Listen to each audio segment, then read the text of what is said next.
Welcome, everyone. I think we're going to transition now from the tactical level and lethal autonomous weapons to really through the strategic level all the way to the geopolitical level. And it's my job to very quickly set the stage, and then we're going to hear from this excellent panel. So it has me, being here has me thinking about last year at the Athens Forum, and how different everything was then. We were all looking forward to the Paris summit. We still had fresh in our minds the memory of the Seoul summit with all the commitments that were made by leading AI developers there globally.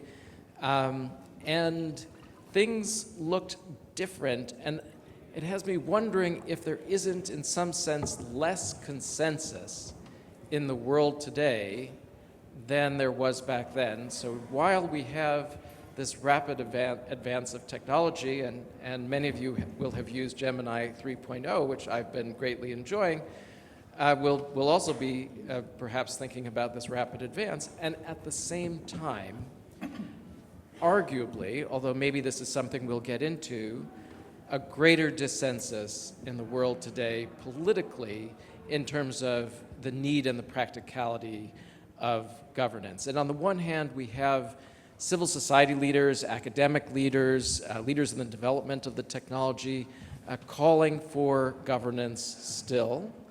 And in some cases, like the Future Society, which brings us here today, calling for red lines.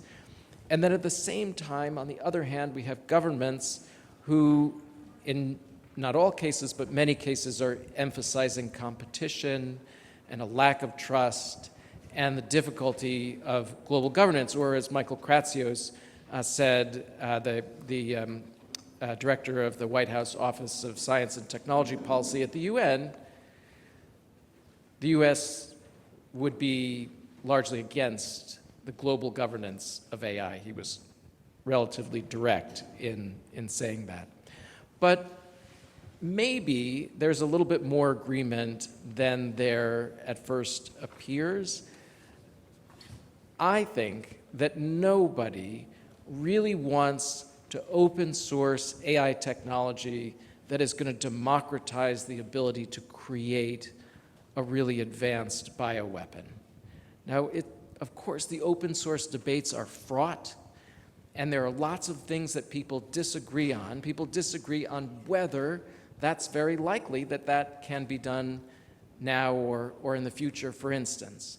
But I think there actually is a lot of agreement, and even US President Trump at the UN pointed to this intersection of AI and biotechnologies as a place that the UN itself could contribute to international governance. So we have those front questions. We also have, I think, a growing chorus of people discussing sovereignty in the world today, AI sovereignty. Many countries talking about a choice between dependency and weakness if frontier AI is being developed largely in the US and China, whereby they have a weakness if they're using their own locally developed models, and they have dependency if they're using models that are developed elsewhere. And what does that mean if these models more and more are coming to be the bases of economic and security processes? So all this interacts with global development around compute and data and flows of AI talent, which very interestingly, those flows, much of the AI talent is, of course, in the US and China in the world today, but very often, in fact, 87% of the top AI researchers by citation measures, even if they're working in those countries, are not originally from those countries. So it really is a global endeavor in many, many ways, which complicates the geopolitics of these situations. So we have a rapidly evolving landscape, both politically and technologically, and open questions about how to set incentives for good governance of AI technologies at the international level. And happily, we have an all-star panel here today to talk about it. So I'm going to start with Renata Dwan, Director of Tech Diplomacy at the Simon Institute for Long-Term Governance. So you've had a front row seat at UN negotiations on the Global Digital Compact. So I guess sort of three related questions. How is this multilateral process evolving? What hope should we have for the UN Global Dialogue on AI governance and the International Scientific Panel? And finally, and this is maybe a challenging one, what's the most important governance mechanism to be put in place in the next year or two in those contexts, in your view? So, three. Thanks, Robert. Something nice and easy before lunch to get us going. Hi, everyone. Great to be here, and thank you again to the Athens Future Society for this excellent discussion. So, I mean, you've taken some of the thunder by your opening remarks that I would say you've described very well, I think, and some of the developments at the moment in the multilateral processes. I would just highlight three. I think we saw this initial move around an ethical discussion, 2019 to 2021. We heard the UNESCO principles. And then we saw quite a bit of focus on the frontier AI safety, thinking about Bletchley, thinking about the network of AI safety institutes we've heard earlier today.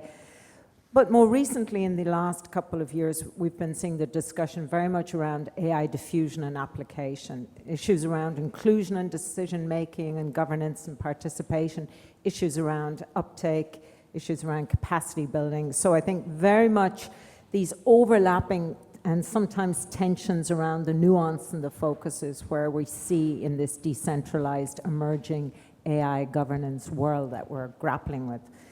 And those trends will continue. But I would highlight, maybe echoing a couple of your trends, the point you ended with. I think we're seeing a move at the moment toward a much greater focus on understanding AI as central to national power and national development.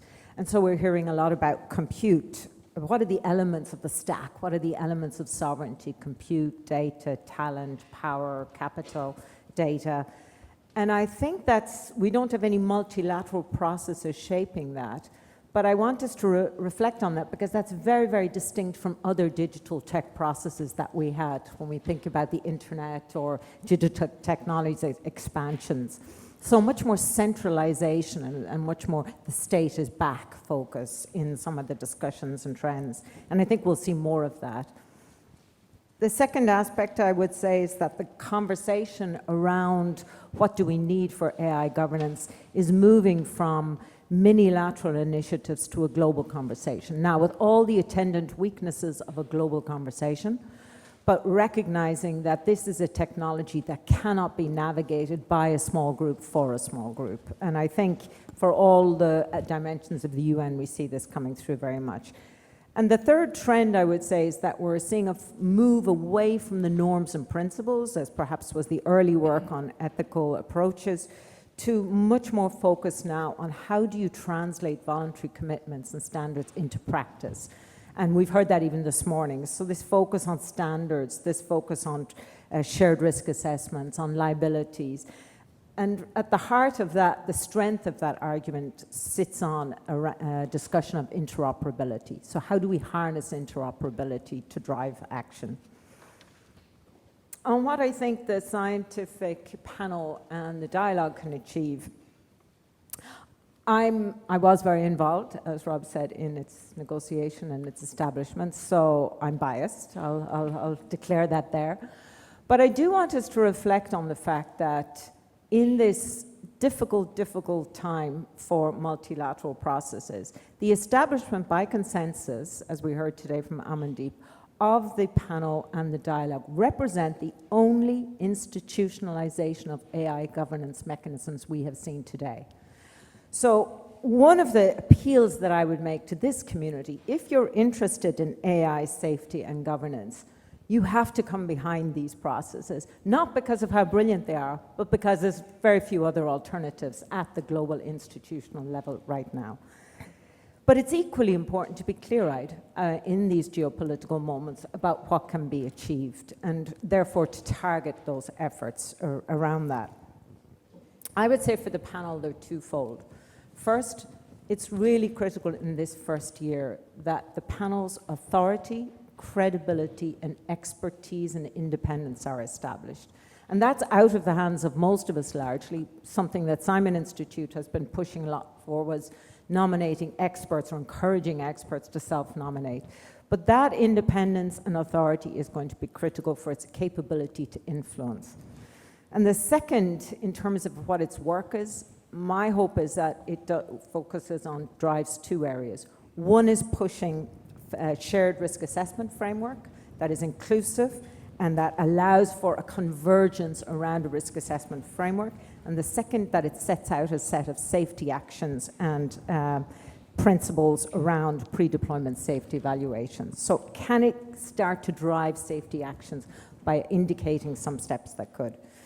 I will just say that I think it can also uplift and bring to global attention the important work of the AC networks and these minilateral, more expert, more in-depth reviews and reports. So let's see it as that. For the dialogue, its terms of reference are much more diffuse, and it could be just an underfunded talking shop. So how to make that different? First, that it draws on the panel's report. It has an evidence-based basis for discussion. And second, it does have a day only of government, as well as multi-stakeholders discussions, to have targeted efforts. I would say first, can it be support a welcome reception and authority for the panel report? And two, and this is my biggest point, it's time to stop seeing this AI safety or the AI diffusion as two separate debates. Can it drive the AI safety and diffusion debates to come together, where it presents diffusion as or safety as an enabler for diffusion and applications? If we could achieve that, that would be incredible. And third would be a convergence in the urgency of interoperability standards being driven forward. I think if we could get a sense of that urgency and it's not seen as one or the other. I don't know if I have time for the last, but I'll just say if there's one thing we could try to achieve on governance, it would be the establishment of a global standard for pre-deployment safety evaluations and model capability assessments. But you cannot get that politically without a global capacity initiative for access to compute. And we need to think about that balance. Yeah, thank you so much. And how do we reconcile global standards and local needs is just an ever-present question in all forms of technology governance. I want to turn now to Neema Lugangira, founding chair of the Africa Parliamentary Network on Internet Governance, and talk in particular about digital sovereignty, which I think is one of the hottest topics in the world at the moment. So in the context of Africa's AI strategy, what priorities should policymakers focus on to advance digital sovereignty while still engaging with global AI standards and governance frameworks that we've heard referenced? Wow, thank you very much. I'm really glad to be here. And I think on the onset, what I would like to say is that the technopolitics of artificial intelligence is not abstract for us in Africa. It is a lived reality shaping governance, elections, digital rights, economic opportunities, national security, all at once. And artificial intelligence already is redrawing global power lines. And today's questions is whether whose values, whose interests, whose voices are shaping those lines. You know, you just asked in your question to me, you asked, how is Africa preparing itself to respond to global standards? And you know, that is exactly what we in Africa are trying to change, is that Africa shouldn't be entering the AI era on a blank slate, in the sense that we're not entering to be mere recipients. We need to be part of the conversations. We need to be part of shaping the artificial agenda. If you're talking about global standards, you cannot develop or have global standards without the global majority there. So we need to, if we genuinely want to have global standards, we need to also change the way in which we envision this global standard. Going back to what I asked, it's based on whose values, whose interests, and whose voices, and who are shaping those lines. Now, in terms of the African continent, we have three main issues. We have a very high youth-driven data advantage, in the sense that Africa is going to be hosting 1/3 of the world's youngest population by 2050, giving us the world's largest pool of digital talent. But secondly, we have a governance deficit in artificial intelligence policy. I think only 11 or so African countries have published national AI policies. A number have data protection or data governance strategies.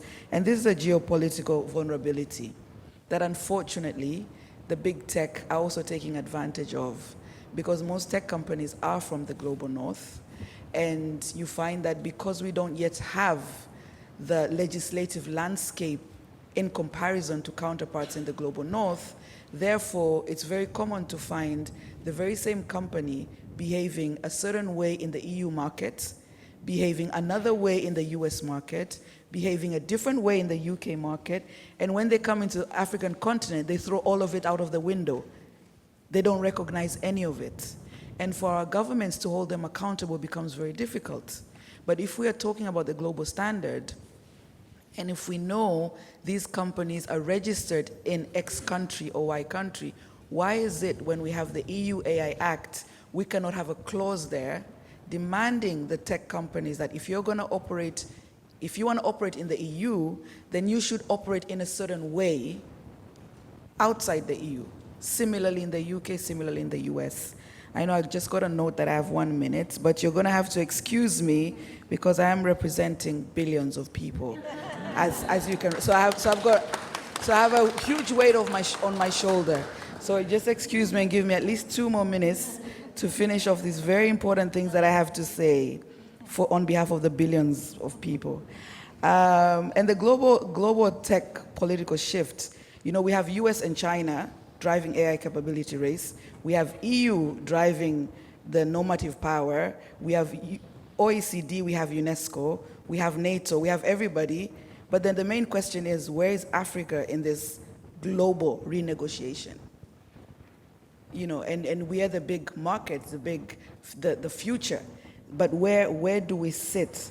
So I would like to just sum up at this point that in today's Africa's absence risks a world where AI systems are built for us, without us, and almost reinforcing the inequalities of the previous, previous historical inequalities. And this is going on into the global governance. And then I sum up with the issue of data monetization. We all know for AI to thrive, you need data. Data has to be input. And a lot of big tech companies are extracting data for free from the African continent, utilizing it, monetizing it. When our governments or us as individuals or organizations want to access that data, we have to pay for it. Now, is that fair? Is that just? So when we're speaking about global governance, how are we addressing these issues? Thank you.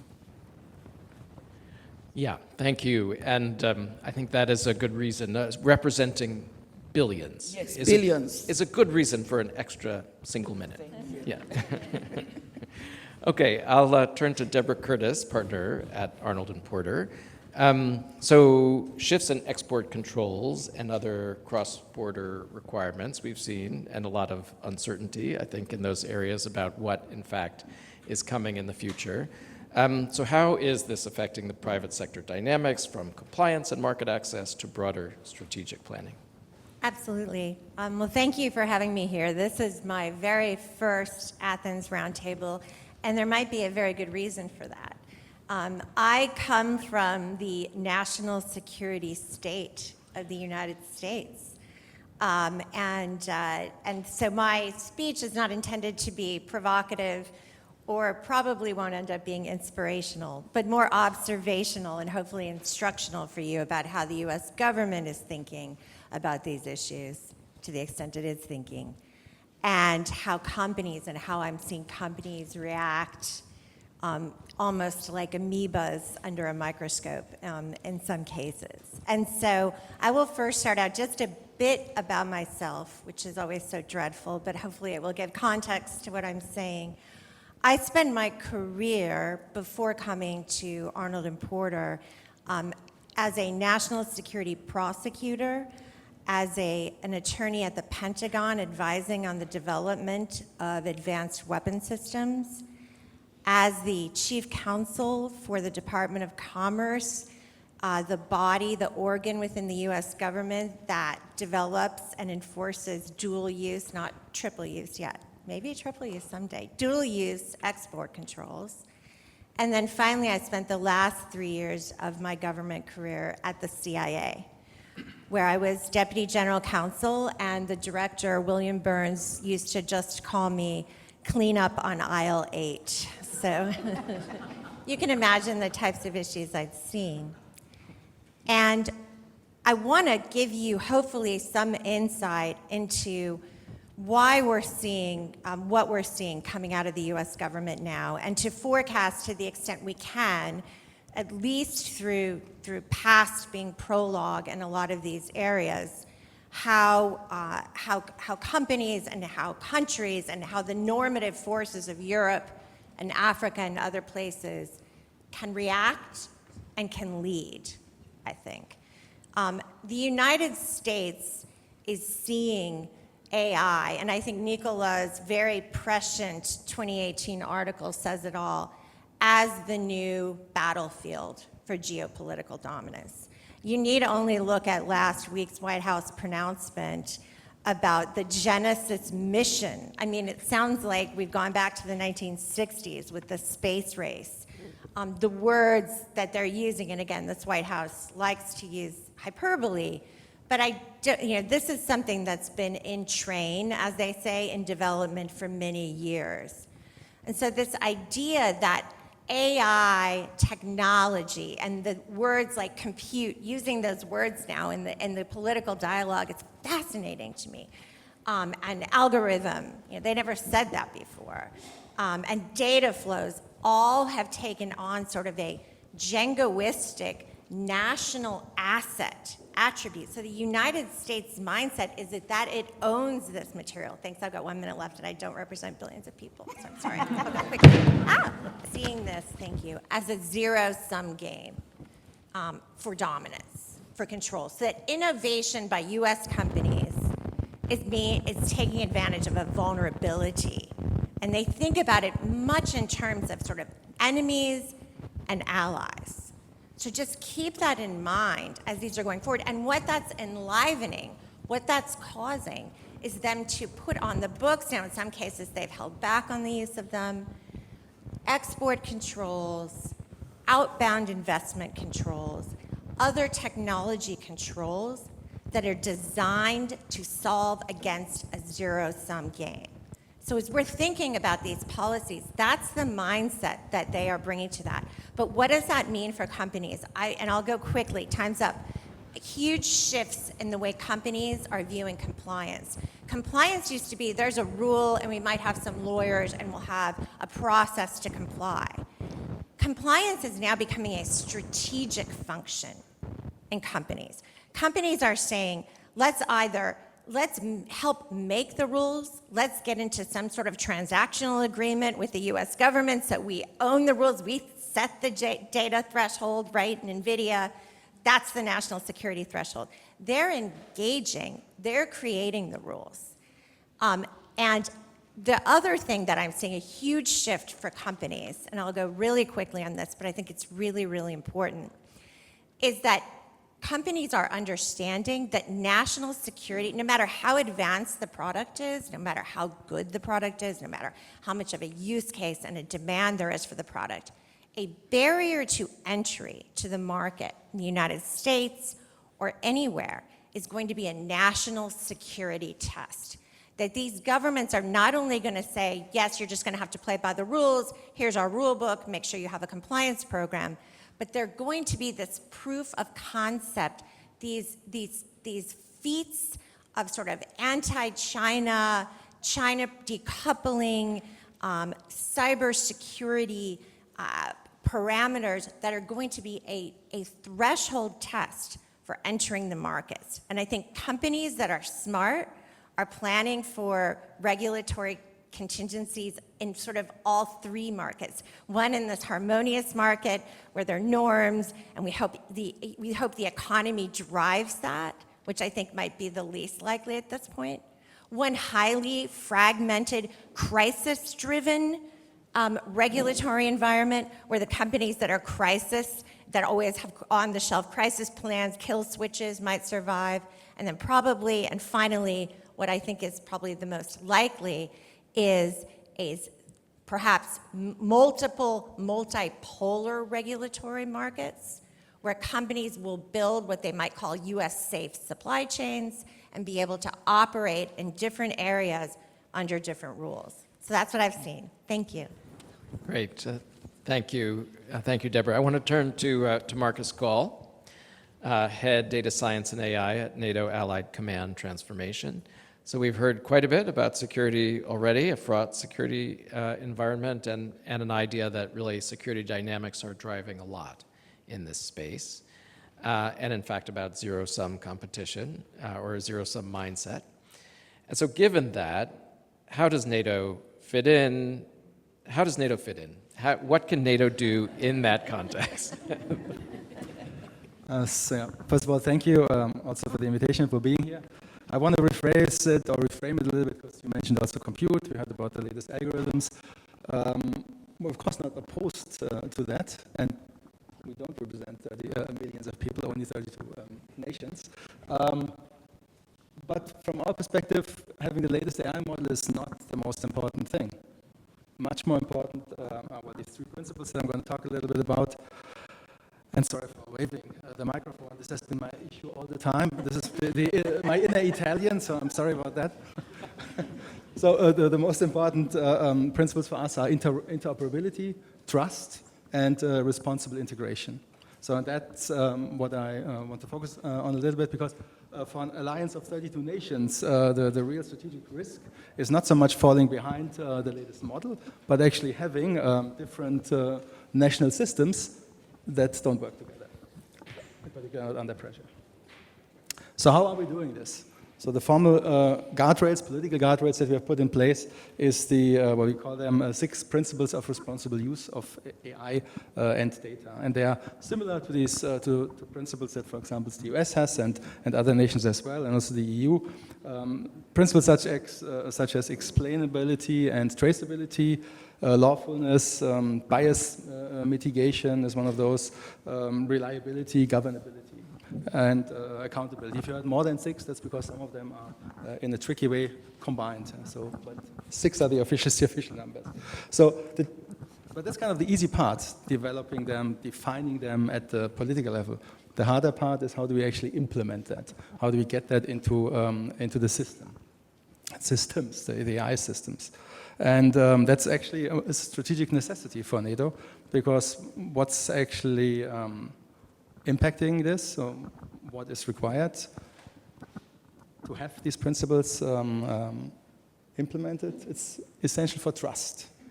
And we need trust. We need trust from the public, from our nations. We need trust from industry, from innovators, because we want them to collaborate with us. We need trust from operational end users, military commanders, whoever is using those. And of course, in general, we need trust from the international community. And this is then beyond NATO, because we also, of course, want to collaborate there. And yeah, well, we are, of course, part of the international community as well.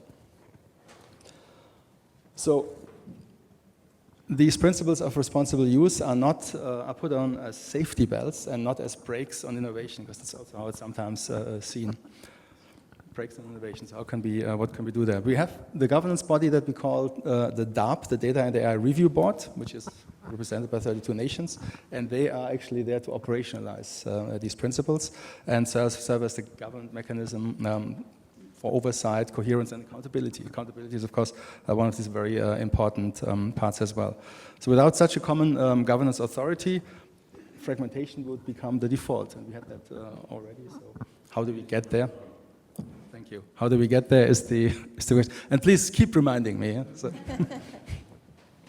So we have developed within the context of this now, for example, an assessment and toolkit for responsible use of AI. These are some of the things that we're doing there to actually get this implemented. Trusted AI, of course, also starts with trustworthy data as the foundation.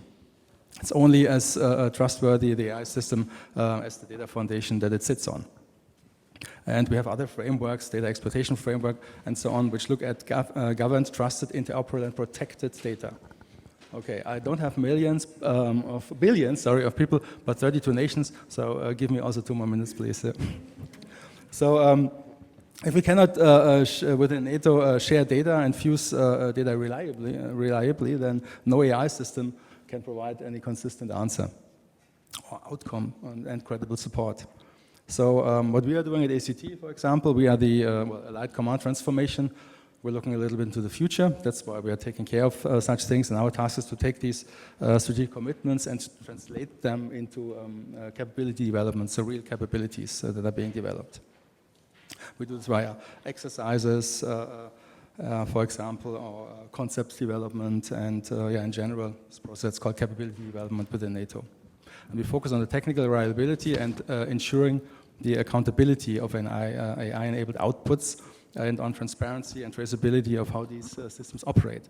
So I don't need to explain you what that means, but accountability, for example, just as one point, can the commander actually understand and own an AI-enabled recommendation? And that is a very important question, because our commanders in general, military commanders, they're not from the youngest generation, and they often have challenges. But like you said, what you hear in the White House, we hear this also very often amongst our commanders, so terms that they have not used, let's say 2-3 years ago. So the accountability part is extremely important. And as I mentioned, interoperability is the key enabler for our collective capability. It's not a nice to have, it is actually a must, because if our AI-enabled systems cannot connect, share data, align their outputs, then each national investment, and of course this investment is driven by the nations, becomes an isolated silo. And what can you do with 32 isolated silos? Not that much.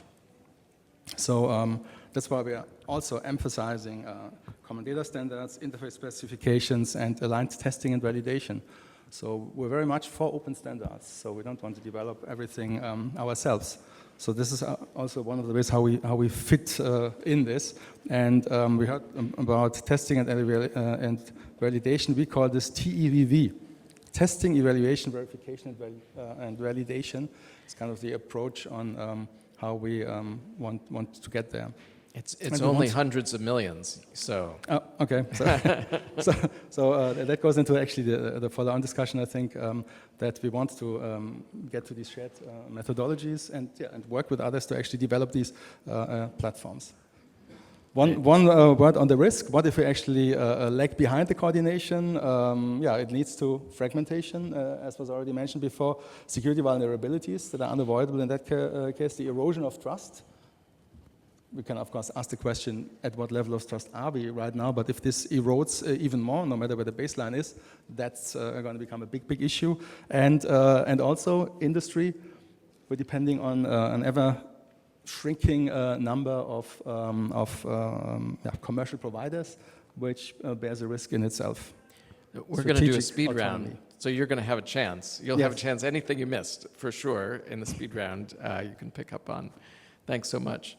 So I think we're here for the speed round, so I think maybe we'll just start at this end and come this way on the panel. And our question for all of you is the same, which is, what is the most realistic, significant opportunity for coordination on AI governance in 2026, in your view?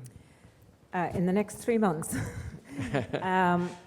I would make a pitch for coordination around open AI governance and specifically open models for 3 reasons.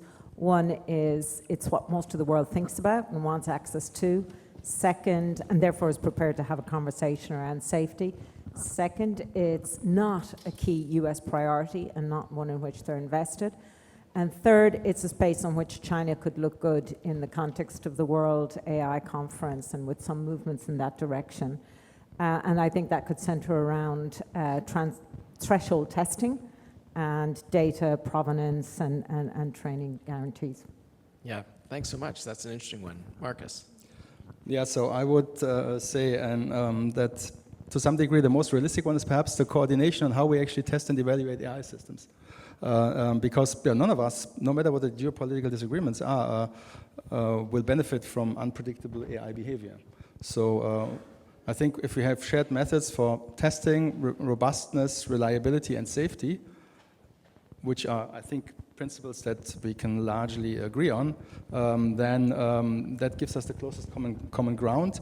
And yeah, from the NATO perspective, interoperability depends on these common evaluation practices. This is also something I think that is possible. The question is, what is the closest common ground? And I mentioned robustness, reliability, and safety are perhaps principles that we can globally agree on. Yeah? And in that context, I think we could coordinate something in this regard in the next year. Yeah? Great. Thank you. Neema. Thank you. I think for me and for taking into account the global south, our red lines must be clear and anchored in the justice and development. And these are, AI that undermines democracy, data extraction without value return, AI systems that embed bias against populations, geographies, etc. All of those need to be taken into account. And the security uses of AI that escalates geopolitical vulnerability. We are seeing now in some countries whereby AI can be used even to instigate religious issues, and that can lead to security issues as well. And to conclude, my personal call to action is that I would propose a three pathway for shared global action. The first one is to have in place or to consider a global south, global north core regulatory compact, that truly puts in place also the global south onto this, so that we make sure this is not one directional standards, but co-created AI governance frameworks. And then the second one is institutionalized parliamentary engagement.